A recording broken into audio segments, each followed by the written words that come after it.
बिस्मिल्लाहिर्रहमानिर्रहीम अस्सलाम वालेकुम। रियल एस्टेट पर एक और ज़बरदस्त वीडियो के साथ आपका मेज़बान सुहेल दी आयरन मैन जाफरी एक मरतबा फिर से आप सबकी खिदमत में हाजिर है, इसी उम्मीद, यकीन और दुआ के साथ कि आप लोग जहाँ जहाँ पर भी मेरी वीडियोज़ को देखते हैं आप बिल्कुल ठीक ठाक होंगे और खुशी और गम के हसीन से इम्तजाज यानी कि ज़िंदगी को भरपूर अंदाज के साथ जी रहे होंगे। जनाब, आज की इस वीडियो में हम ज़रा बजट का जायज़ा लेंगे।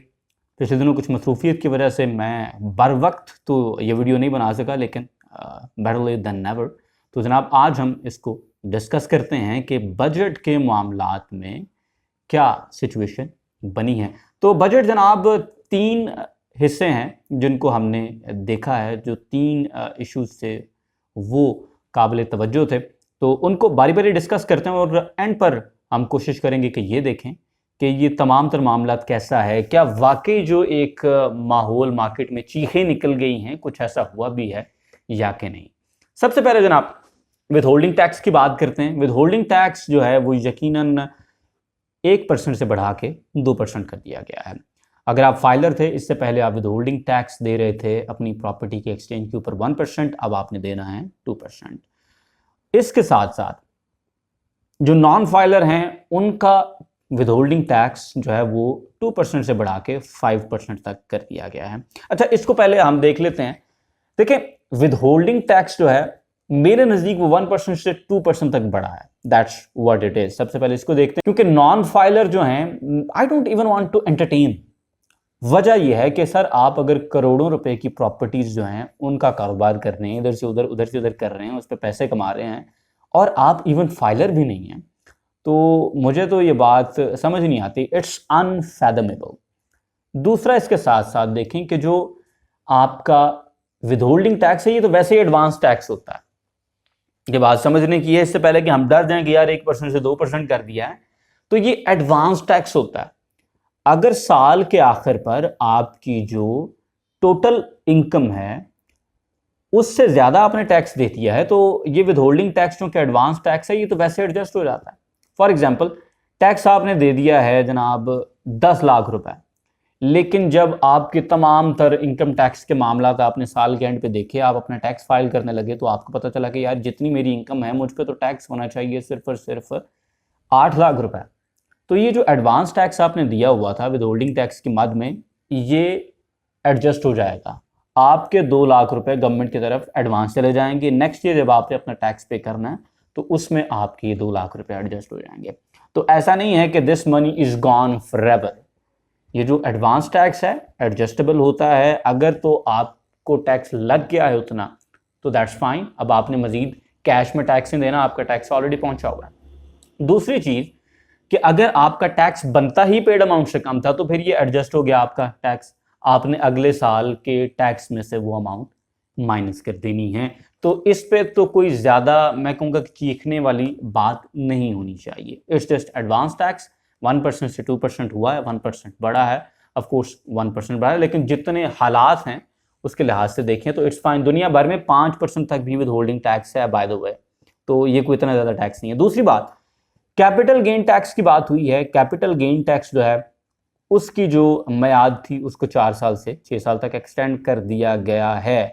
तो इधर थोड़े से जो हैं वो इश्यूज ज़रूर दिखाई दे रहे हैं कि पहले अगर आप 4 साल के बाद प्रॉपर्टी सेल कर रहे थे और उस पर आप मुनाफा कमा रहे थे तो उस मुनाफे में से आप कैपिटल गेन टैक्स दे रहे थे। एक बात तो आप ये समझ लें कि आपकी प्रिंसिपल अमाउंट के ऊपर कैपिटल गेन टैक्स नहीं पड़ता है। कैपिटल गेन टैक्स आपने देना है अपनी प्रॉपर्टी के जो कैपिटल आपने गेन किया है, जो गेन्स आए हैं, जो मुनाफा हुआ है उसके ऊपर आपने टैक्स देना है। अब देखें जनाब, अगर आप साल से पहले पहले अपने प्लॉट को सेल कर देते हैं तो आपने अपनी प्रॉफिट का 15% उस पर टैक्स देना है। अगर आप 2 साल के अंदर अंदर बेच रहे हैं तो आपकी प्रॉफिट का 12.5% बनता है। अगर आप तीसरे साल के अंदर अंदर सेल कर रहे हैं तो 10% है। अगर आप चौथे साल के अंदर अंदर सेल कर रहे हैं तो 7.5%। 5वें साल के अंदर अंदर सेल करेंगे तो 5%। छठे साल के अंदर अंदर सेल करेंगे तो ये 2.5% पे आ जाएगा। और अगर आप 6 साल के बाद 7वें साल में या उसके बाद इसको सेल करते हैं तो फिर ये टैक्स सिफर हो जाएगा। तो देखने में तो फेस वैल्यू पे जनाब 15% टैक्स लगता है, लेकिन अब जरा इसको क्वांटिफाई करके देखते हैं। क्वांटिफाई ये करते हैं कि लेट्स से हमने एक प्लॉट लिया फॉर अमाउंट एक्स, उस अमाउंट के ऊपर आपको साल के अंदर अंदर प्रॉफिट आ गया 50 लाख रुपए का। अब जब उस 50 लाख वाले प्रॉफिट को आप रियलाइज करने के लिए अपनी उस प्रॉपर्टी को बेचते हैं, उस प्लॉट को बेचते हैं, तो उसका 15% आपने पे करना है गवर्नमेंट को। तो ये बनते हैं जनाब उस 50 लाख के गेन्स के ऊपर 7.5 लाख रुपए। अब आप पे है कि आप उस 7.5 लाख रुपए को बैठ कर रोते रहें, या आप देखें कि भाई 42.5 लाख रुपए आपने उसके अलावा भी कमाए हैं। This is what it is.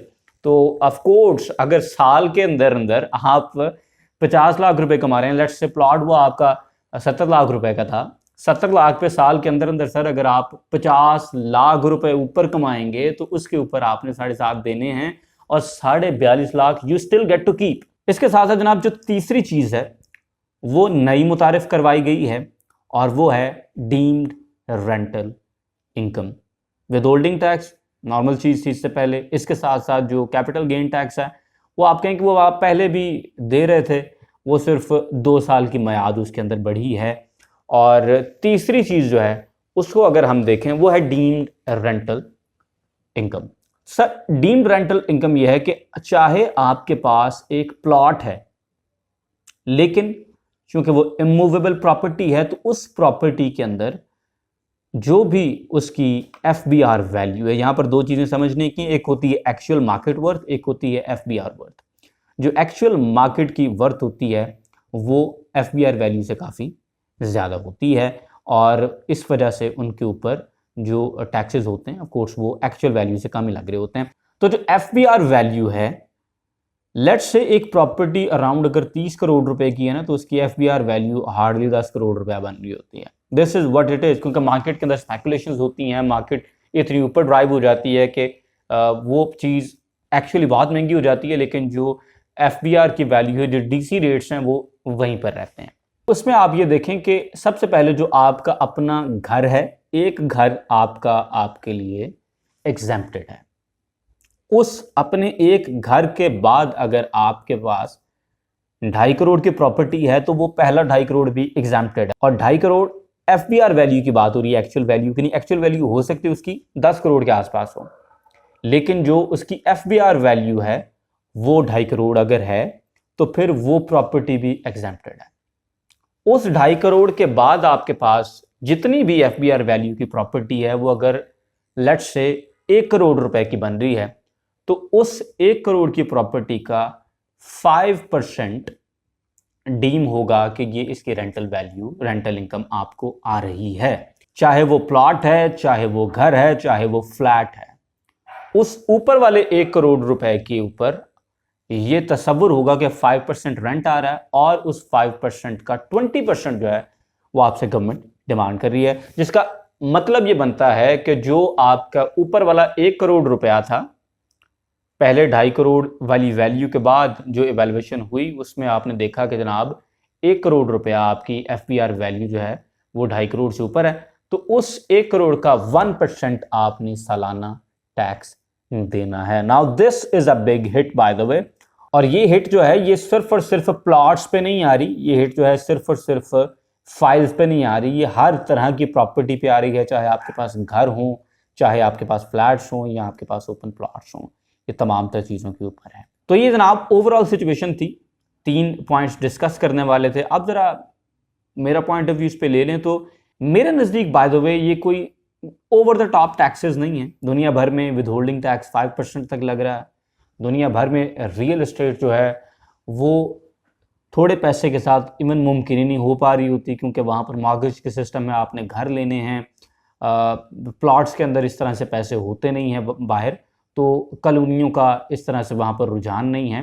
तो उन तमाम चीज़ों को जब देखें तो things are way easier here. हाँ, डीम्ड रेंटल इनकम जो है वो थोड़ी सी चीज़ जो है वो तंग करेगी, लेकिन वो भी उसको तंग करेगी जिसकी लेट्स से अगर कोई 30-35 करोड़ रुपए की प्रॉपर्टी है, उस बंदे को तंग करेगी, क्योंकि उसकी FBR वैल्यू कोई जाएगी 10-1 करोड़ के आसपास, और उसके ऊपर जो पहला 2.5 करोड़ है वो एग्जाम्प्टेड होगा और ऊपर वाले 7 करोड़ के ऊपर उन्होंने टैक्स देने हैं, और 7 साढ़े 7 करोड़ के ऊपर उनको 7 साढ़े 7 लाख रुपए टैक्स देने पड़ेगा। लेकिन सर जिसकी प्रॉपर्टी जो है वो 35 करोड़ रुपए की है और उसके ऊपर उनको लेट्स से रेंट आ रहा है, फॉर एग्जांपल अगर आपका प्लाजा है, तो दैट्स नॉट इवन पीनट्स। तो इस पे बहुत ज़्यादा मेरे ख्याल से परेशान हो जाना कि टैक्सेस बहुत ज़्यादा लग रहे हैं, शायद उतने टैक्सेस नहीं लग रहे हैं। देखिए एक चीज़ जो देखने की है वो ये है कि we as a nation are going through a very tough time, और इस टफ टाइम के अंदर we have to take some tough decisions, और ये टफ डिसीजंस वो हैं जो आज नहीं तो कल हमने लेने ही थे। तो ओवरऑल मार्केट को अगर हम देखें तो yes it will have its impact on the market, कोई शक नहीं है, लेकिन ये जो इम्पैक्ट होगा एक तो मुझे कोई इतना डायर इम्पैक्ट नहीं लग रहा है, ठीक है। उसके साथ साथ मार्केट जो है आपको पता है एडजस्ट करती है। मार्केट्स की खूबसूरती ये कि ये दे आर मैलेबल। मार्केट को आप एक तरफ से स्क्वीज करेंगे it will move to somewhere else, किसी एक साइड से स्क्वीज करेंगे दूसरी साइड चल पड़ेगी, किसी एक साइड से बॉटल नेक बनाएंगे to find another way. Markets जो हैं वो इलास्टिक होती हैं, मार्केट्स जो हैं वो मैलिएबल होती हैं, markets would find a way, और फ्री मार्केट्स की यही ब्यूटी है। This is of course a beauty of the capitalism के it finds its own ways. तो इंशाल्लाह मार्केट जो है जी वो कहीं ना कहीं से अपने लिए रास्ता बना लेगी, दिस विल हैपन, क्योंकि जो लोग जिन्होंने रियल एस्टेट करना है they will keep on doing real estate, that's the thing to focus. साथ ही साथ ज़्यादा डरने की बात नहीं है, क्योंकि डर के आप करेंगे क्या, डर के आप अपनी चीज़ें सस्ती बेचेंगे। ये टफ टाइम है, इंशाल्लाह जैसे ही गुजरेगा उसके बाद मार्केट्स इंशाल्लाह फिर फ्लरिश करेंगी। फिर मार्केट जब फ्लरिश होंगी तो फिर वो लोग जो कि अपना माल अपनी इन्वेस्टमेंट सस्ते दामों छोड़ के भाग गए थे, फिर वो कहेंगे यार बड़ा नुकसान किया है हमने, बड़ा गलत फैसले ले बैठे हैं। क्योंकि मार्केट्स में आमतौर पे हम करंट जो चीज़ें चल रही होती हैं उनमें इतना फोकस कर रहे होते हैं कि we lose the longer sight. And ये एक बात आप याद रखें कि we overestimate what's gonna happen in the next 2 months 6 months and we underestimate what's gonna happen in 5 years। इस तरह से मार्केट्स चलती हैं। मेरी किसी बात के साथ अग्री करें तो मुझे कमेंट सेक्शन में बताएं, डिसएग्री करते हैं तो आप लाजमी बताते हैं, बड़ा अच्छा लगता है। वीडियो को लाइक करें, शेयर करें, एंड इंशाल्लाह I will see you in the very next one. Till then अल्लाह हाफ़िज़।